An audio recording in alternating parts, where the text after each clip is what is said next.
Welcome to the Wake Up Dad Show. This is episode number 31. And I said, what is that thing that you would do for free for the rest of your life if money was not even an object? And as soon as I asked him that question, I didn't hear a word that he spoke. Because when I asked that question, that was the question that I was waiting to hear.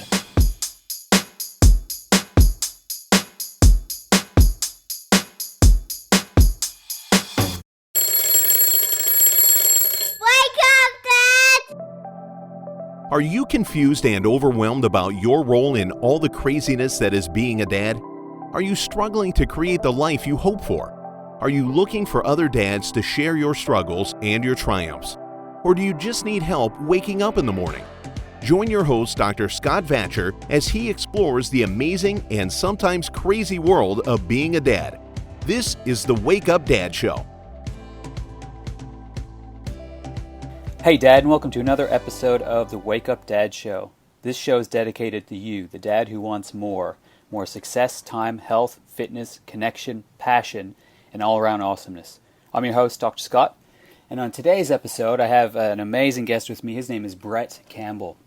He's the founder of Fit International, Authority Academy, and Unleash Your Greatness movement. He's the author of the world's most expensive book. He's a speaker, a coach, and most importantly, he's a student. So welcome to the show, Brett. Hello, Scott, mate. Thanks for having me. A fellow local Gold Coaster, which isn't that ironic? You know, it took us a friend or a mutual connection from all the way over the other side of the world to put us in contact with each other. So, mate, it's great to be here, and I'm looking forward to being on the show and sharing and trying to serve where I can. Sounds fantastic. Yeah, it's amazing how the world of the internet and podcasting, I'm sitting here in my office, you're sitting there at home. We happen to be on the Gold Coast, but you could have been all the way across the world, and this could be happening just as easy. Yeah, we should have done this at the beach, actually. Yeah, we about it. Absolutely. So what I want to ask you, first of all, is what do you mean by the world's most expensive book? Tell us about your book. So let me preface that firstly because, what I don't want to have happen is words get misconstrued. It's the world's most expensive personal growth book. So just in case someone goes, I'm sure there's a book out there for $1 million. So look, we've just launched my first book, which is called Right Now, Why Not You and Why Not Now, which it's a step-by-step framework that can help someone from discovering their vision, designing their path, developing the skill sets necessary, and then finally delivering their dreams into reality. And that's what the whole concept's about. But we've put together, and it coincides with what the purpose of this book. The book is about helping people realize that life's too short to not be living to their full potential, and that you can do something about it right now. You don't have to wait for next month. You don't have to wait for next year or for the ducks to all come and line up. You can start taking action and start creating momentum right now towards living the life that you truly want to be living. And we've created what we call the $1 Million Book.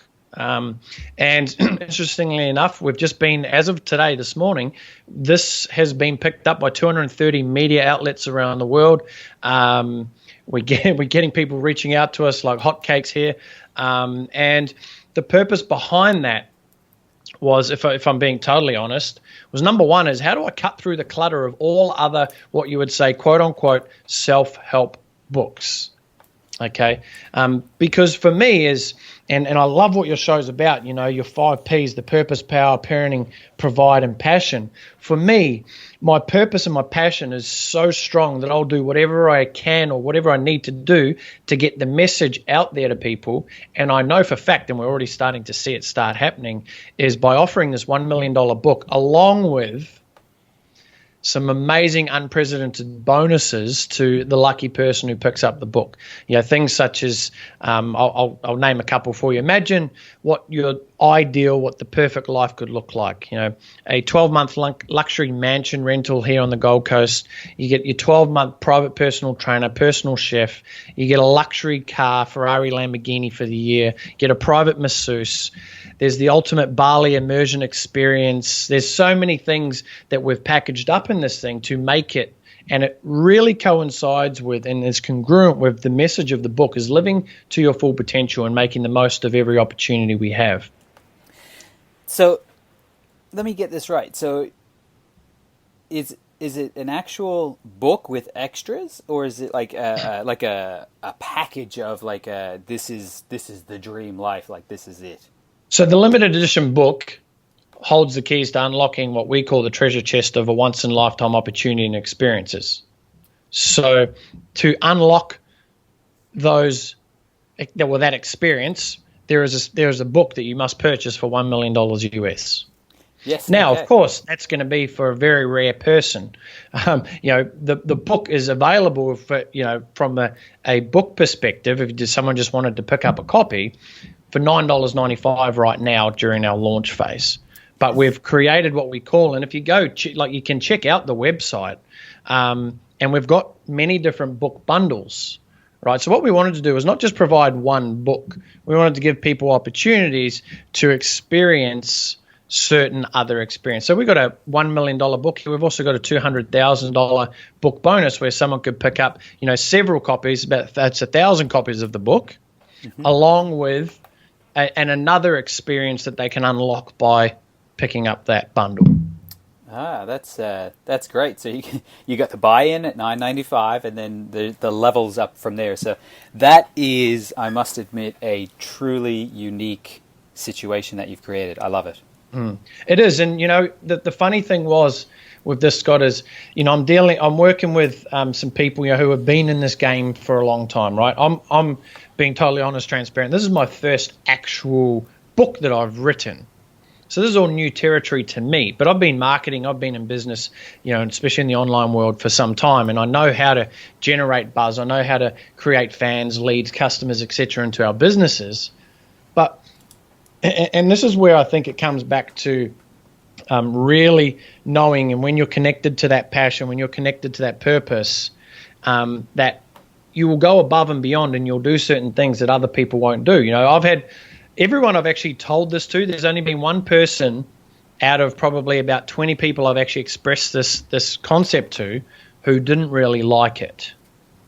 And then it sort of got and ahhed, but this person, I really appreciated this person and their advice. So 20 people could tell me it was great, but there's still one person I was sort of like, oh geez, do I do it? Do I not do it? And you know what? One thing I've done that I think is one thing that I hold true to me is this concept called intuition. And, I wish more people followed their intuition and their gut feel. And for me, it was just something that I felt, I need to get this out there and we'll see what happens. And, 230 media outlets from America actually have picked this up, and around the world have picked up the story. So, look, we're right in the heat of it.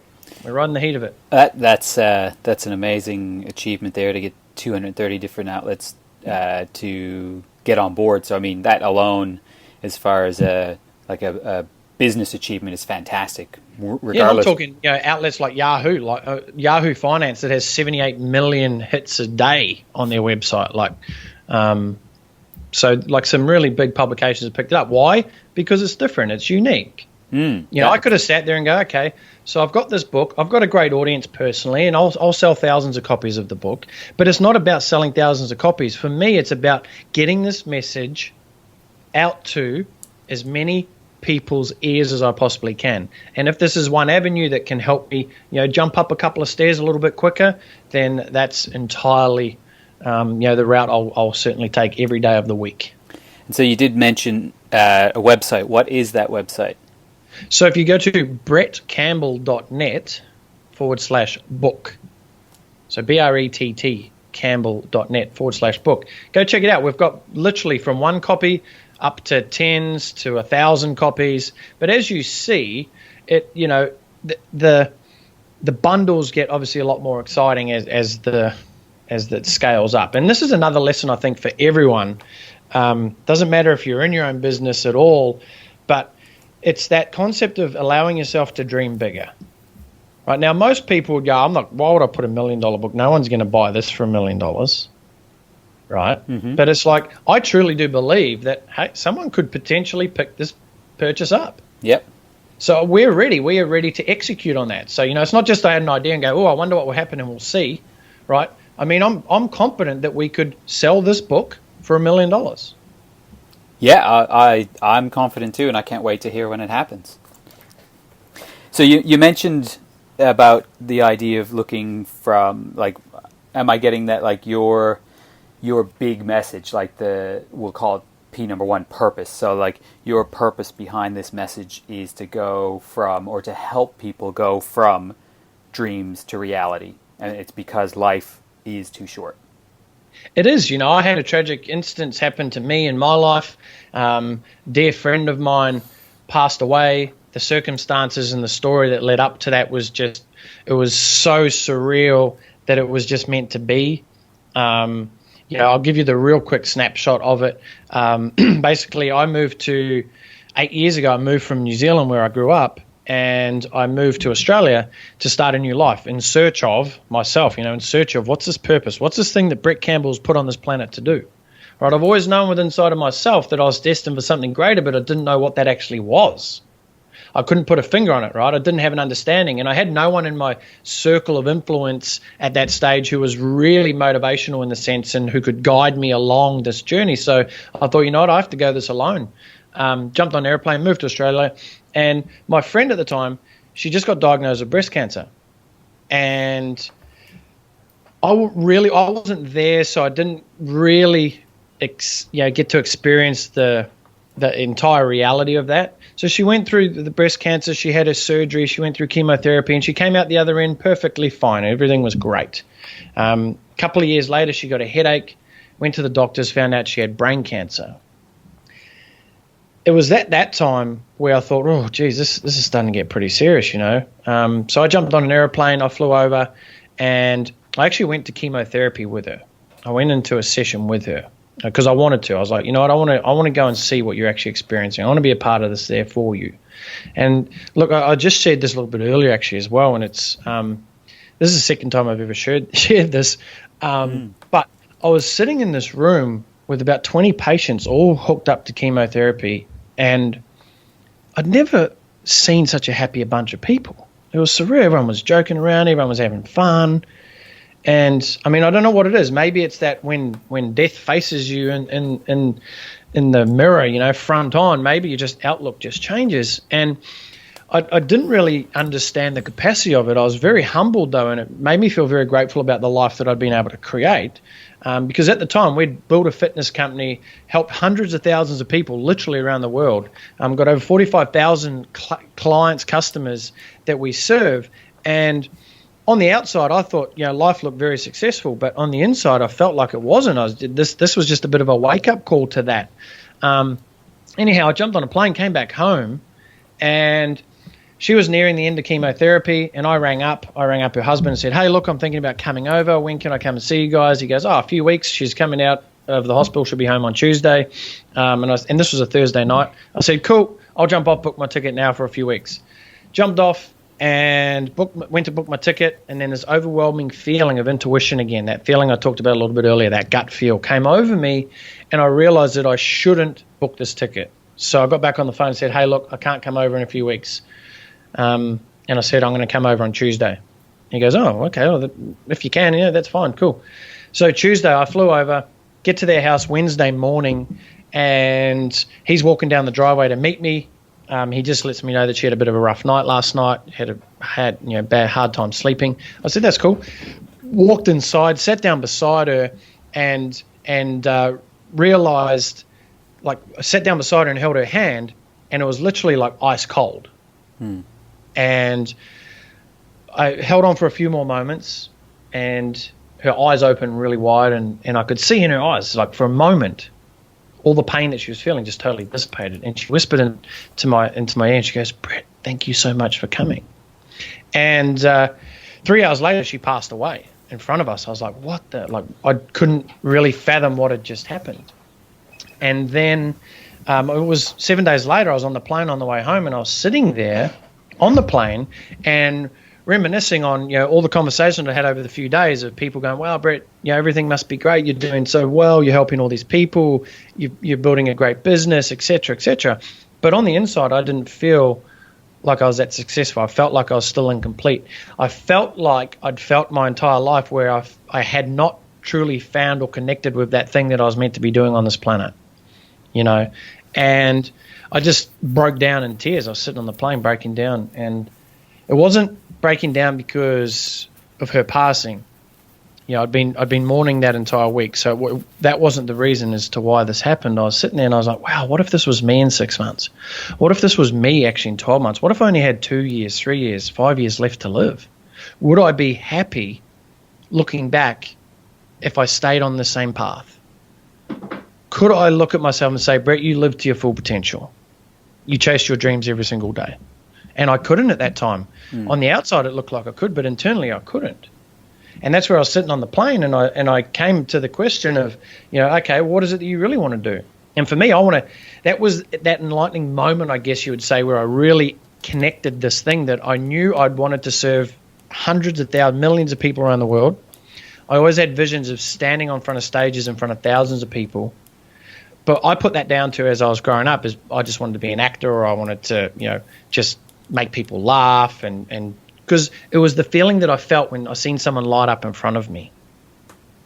And I connected to this thing of, why don't you share this? This is the message that you need to be sharing, that life's too short. I don't want people to have to feel what I just went through, that entire experience. I want people to be able to realize and make sure that when they look back, when it's all said and done, they can say, they lived every single day chasing their dreams. They lived every single day with intention, and they loved with passion. And, I just felt compelled.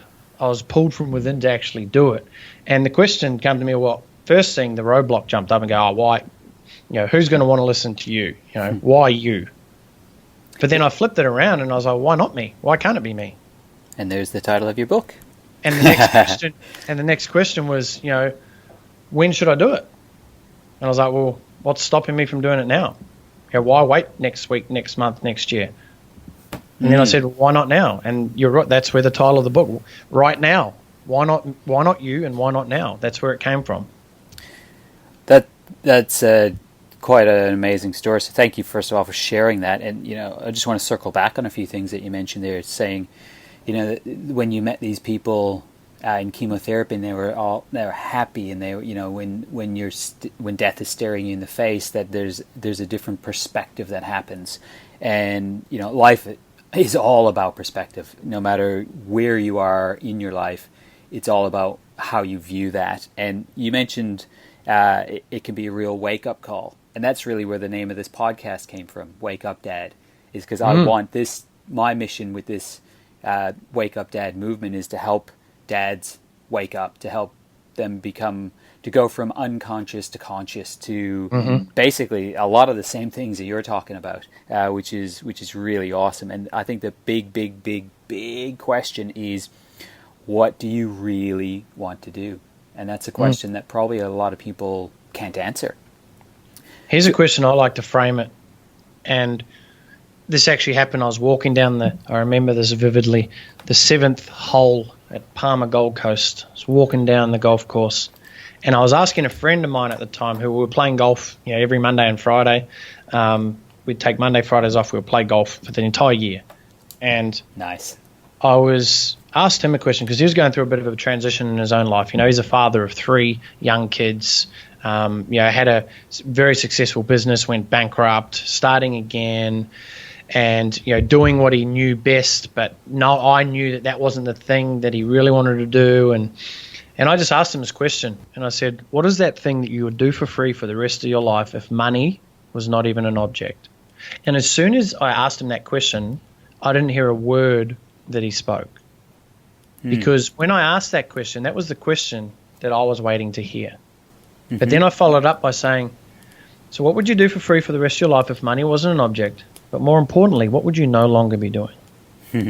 And wow, that just, for me, we'd build franchises, we'd build a fitness college, we'd created products and services online, courses, so many things. I was like, oh my gosh, that's got nothing to do with me standing on stages sharing this message with the world, with people who want to start improving their quality of life. So do you have, that's a brilliant question. I'm gonna steal that one. What do you have for dads on a practical level? Because that question is amazing and it can really switch your mindset. But how can a dad, let's go back to your history. You started out as a cabinet maker, and now you are this amazing entrepreneur who travels around the world and is selling $1 million book. Like, how does the average dad out there listening who might be stuck in a job that they either don't like, they hate, they're not making the money they want, they're not fulfilling their purpose, what are some actions, some things, and I'm sure you go into this in your book, but can you share for the listeners something that they might be able to do today on a practical level to start to create these changes? Sure. I'll share a tip with you in a moment, and it's a little exercise that I highly recommend you do it. I did it the other day on a Facebook Live just randomly, and a mother actually took it up, and she came back 30 minutes later going, "Oh my God, thank you so much for giving me that." I went and implemented it, and it has just made my day, her week, her month. It was just very transformable, and it was a very simple thing, which I'll share with you. I just want to highlight a couple of things that you said there. I am an average guy, okay? I'm just an average guy who's willing to do what it takes to achieve what he wants to achieve. That's it. I'm no smarter than anyone else. Again, I got kicked out of high school at 16, not because I was a bad student or anything. It was because I talked too much, which is interesting. Go figure. I should send my high school teacher the 30 or the 29 episodes that we've done in the last 2 weeks on different shows and go, "Hey, thanks for getting me kicked out of school." But and at the same time, maybe send her the offer for the $1 million book. Yeah, do you want this? Actually, I should send her a book signed. That'd be hilarious. That'd be great. But again, I look at that and I thank her for that because it created something within inside of me, right? But that's another topic. But you're talking about something tactile, something that a father could do. Who's maybe you're in a job right now, maybe you're not, doing that thing that you want to do. First things first, before I give you this tip, is you need to get clear on what that actual purpose is. Because if you're not clear, if you can't, this is the distinction. Okay, this is the distinction.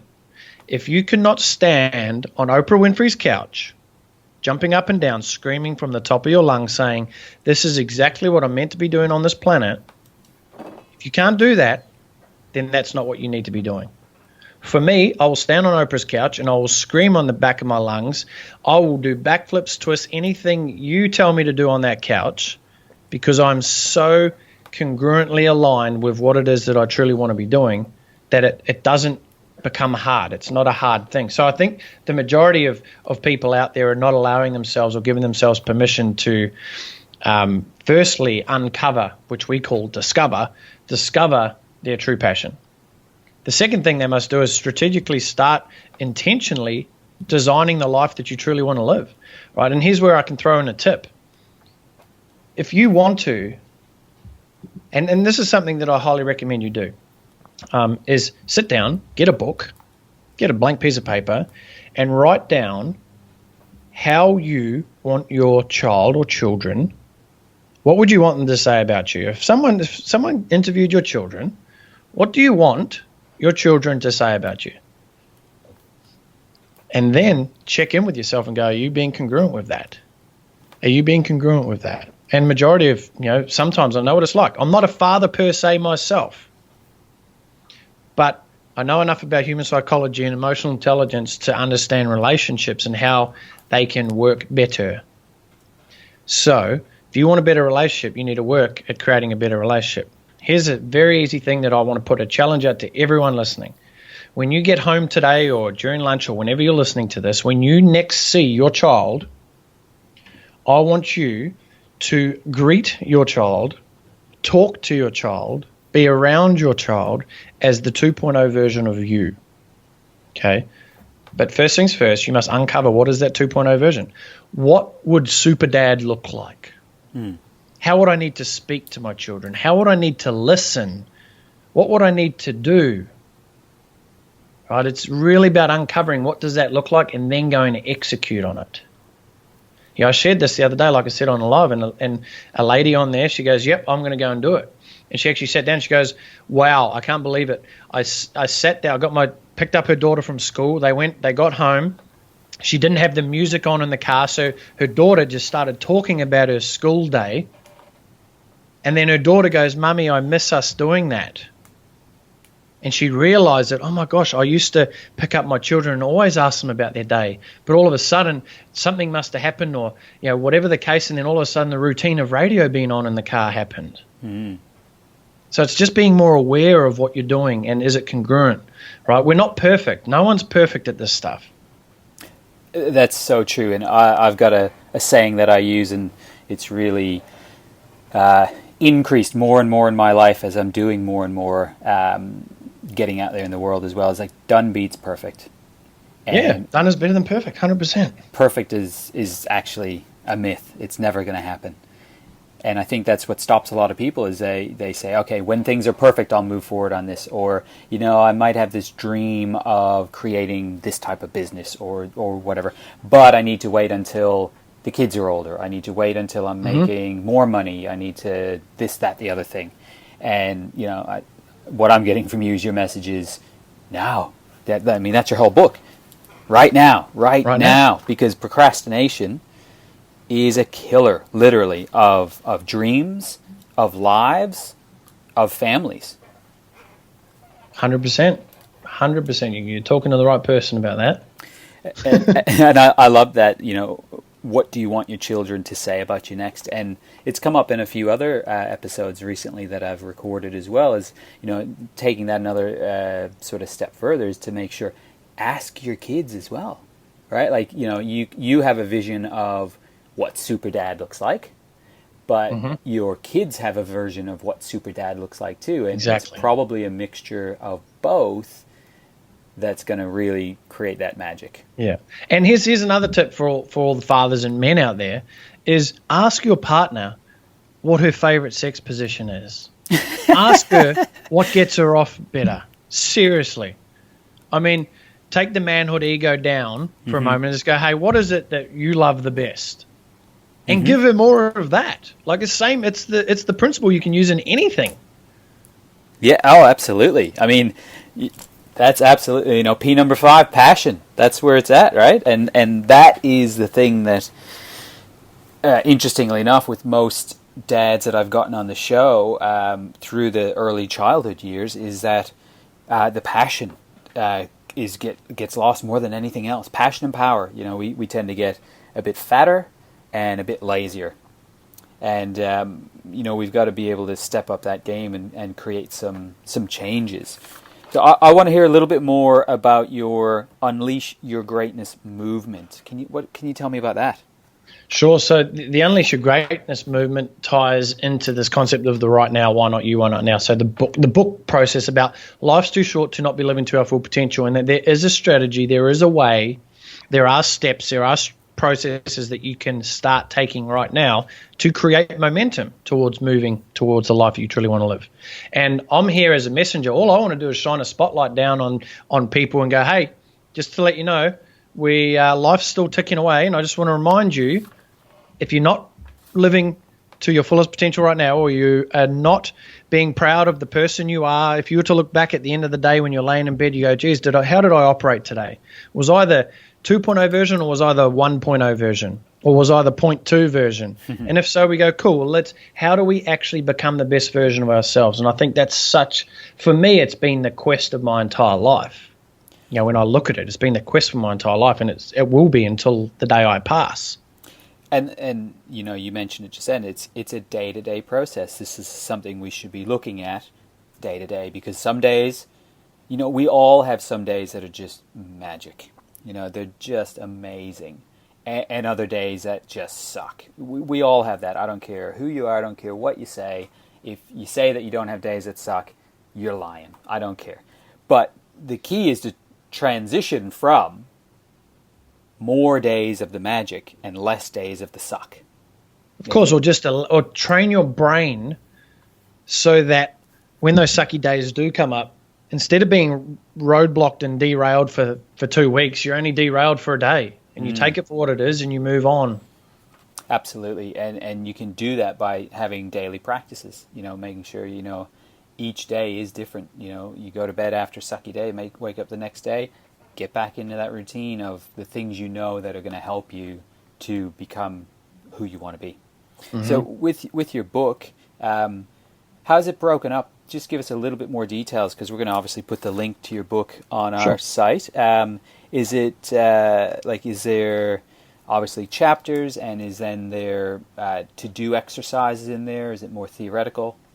Sure. So the book's broken up into 4 phases. So the discover phase is where you discover your vision. Design, which is designing your path towards greatness. Develop, which is developing the skill sets necessary, developing yourself, developing your support crew. And then finally deliver, which is looking at, your rules for life, how you execute.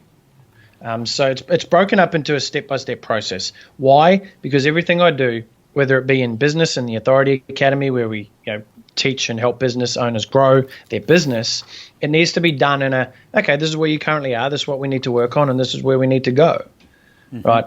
Because if you throw a big blanket over someone, they'll just get smothered by it. People need to know where they are and what they need to be moving towards. In the phase 1, discover, we look at who are you really? Who are you? And by doing that, we ask the tough questions. In order to get the best answers, you must ask the best questions. We also look at this concept of purpose. People ask me, how do you find your purpose? And I simply say, well, your purpose, you don't find it. It's already found you. And we talk about that as well there. And designing your life. Who sits down and strategically actually plans their life? Not many people, I can assure you of that. So then we look at, designing your surroundings. How are your surroundings helping you in your life? Like, here's something, and I'll ask everyone right now. Let's just check. There's different key areas of your surroundings that you need to look at, but let's just focus on one of them, which is your humble abode, which is your home environment. When you walk into your home environment, on a scale of 1 to 10, 10 being it's absolutely perfect, I wouldn't change anything about it, what rating would you give yourself?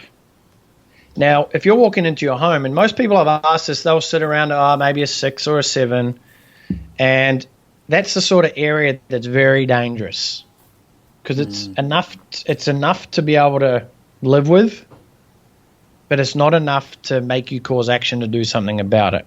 Yeah. Right? Because if you're living in a 2, you're going to do something about it, because it's not going to be a great environment.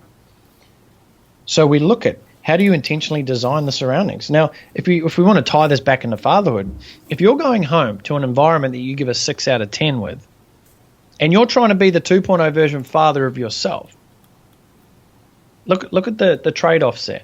How could you be better? If you're in an 8 or 9 environment where you absolutely love where you live, or your homestead, etc., you're going to be just a much better person as a byproduct of that. Definitely. So there's so many key areas that we need to tie in and sink in together. I was over in America last year, and I was there for 6 weeks, and I was doing a couple of events. And for me, I don't like traveling any more than a couple of weeks. Here's why. I was over there, and someone goes, "Oh man, you must love this. Being on holiday, get to work overseas." I said, "No, I don't like it at all." I said, "I love my house. I love where I live. I don't want it in the weekends. I don't want to go anywhere because I love my home. I'm not a hermit, I obviously do get out and stuff, but I love the environment that I've created. So staying in a hotel doesn't get me excited, because my bedroom's way better than a hotel room." Yep. Right? And that's not by chance. It's because it's by design. So all I'm suggesting is everyone start getting intentional about, designing the life they want to live. And then more so, we move into the develop phase like we talked about. And that's where you need to develop the 4 key areas that I truly believe every single human being needs to hone. That's your physiology, your psychology, your personal knowledge, and your productivity. And that's where you start to become the person that you would look down at from 30,000 foot and go, wow, I'm proud of that person. That's me. That's the person we need to become. And then, of course, deliver, putting it into action. How do we make it stick? You've got your own 4 Ps. I've got my 5 Ps, the Wake Up Dad. You've got your 4 Ps under design. I love it. And again, it's not by chance. The reason being is it's a framework that, number one, it makes us look a little bit smarter. Let's be honest. It's like, oh, that's pretty cool. But the reason why I do this is, and I talk about this a little bit in the develop phase, where we look at personal knowledge, like how do you learn? What is it that you learn? I have a method called learn to teach to know to share, and share to inspire from within. Nice. What that looks like is every single thing I learn with the method that I'm going to teach it. Whether I teach it or not, I'm going to. Why? Because one thing I had learned, whilst I did get kicked out of high school, I was second in my English class, believe it or not, the class that I got put in the hallway for. Because I uncovered a learning methodology that I didn't really know at the time. I look at it now and I call it speed reading and comprehension, where I would look at things and I would just go and read it as if I was going to teach it to someone. And teaching it to someone I found really resonates and it sticks within me, right? So all of a sudden, yes, I've learnt something, but I've learnt it so I can, if I have to teach it to someone, I could. Which, from a selfish act, I retain a lot more information. It's a whole other level. I say it all the time. If you truly want to learn something, teach it. Yeah, and if you want to remember a story or a joke, because have you ever been told a joke and you're like, that was funny, and then you've forgotten it? I'm the worst for that. Every time I hear a good joke, I'm like, come on, I got to remember this one. I'm such a bad joke teller. Yeah. So here's the tip. You need to go and tell that joke to 10 people. If I have a story that I go, wow, that's impactful, that is going to, that's going to help some people out, I will go and tell it to dozens and dozens of people until I can sit there and confidently recall it from anywhere. Yeah, it's a simple tip, but most tips that work are simple, aren't they? It is. Dead right. So if you were fast running out of time here, so I want to sort of sum it up by asking you the question. If you had 2 minutes in front of a room of 1,000 dads who were insanely intently listening to exactly what you had to say and were going to take action on what you had to say instantly, what would be your wake up dad message to them? I would say that every single one of you have a belief, a circumstance, or a preconceived idea that is holding you back right now from achieving your greatness and whatever that means to you. And I would say that you have the opportunity right now to start creating momentum towards living the life that you truly want to live. Start turning your daydreams into reality. There are people, there are things, there are frameworks and strategies and opportunities out there that will help you get along that. And I'm here to tell you can't do it alone. Drop the male ego shit, that a lot of us males have carrying around with us, and go, you know what? To get to where I need to be, I need help. I need help. And never be afraid to ask for help, because I can tell you, and with 100% certainty, this book that I've created would not be anywhere where it is if I didn't ask for help. The only reason I've done 30 interviews in the last 2 weeks is because I've been asking people for help. And when you truly believe in what it is that you stand for, when you truly believe and you know who you are as a person at the core, and you would do that thing for free every single day for the rest of your life, you owe it to not only yourself, not only your family and kids and so forth, you owe it to every other single human being out there that is not yet hearing the message that if you were to share, could dramatically impact and change the trajectory of that person's life moving forward. Absolutely. What a great way to end it. So Brett, what's the best way for people to get in contact with you? So you can find me on Facebook. I'm always hanging out on Facebook, or you just go and check out my website, brettcampbell.net. If you want to go check out the book, brettcampbell.net/book. Go check out if there's any of you who's serious, you got $1 million cash lying around and you want to have the most amazing 12 months next year, you better jump onto that, because there's only one available. That's fantastic. Thank you so much, Brett. And remember, dads, an ancient proverb once said, for a man to achieve his dreams, he must first wake up. Dad, you're not alone. This is your wake-up call. We're in this together, all for one and one for all. Thanks again. Do you want to know more about the Wake Up Dad movement? Go to www.thewakeupdadshow.com to download any and all past issues of the show, claim your free gift, or to directly ask Dr. Scott any questions you have. Continue the conversation on the Facebook group Wake Up Dad. Share this podcast with other dads on iTunes or Google Play. Make sure to subscribe to the show and give us a rating so we can reach more dads. And dads, one last thing. Wake up!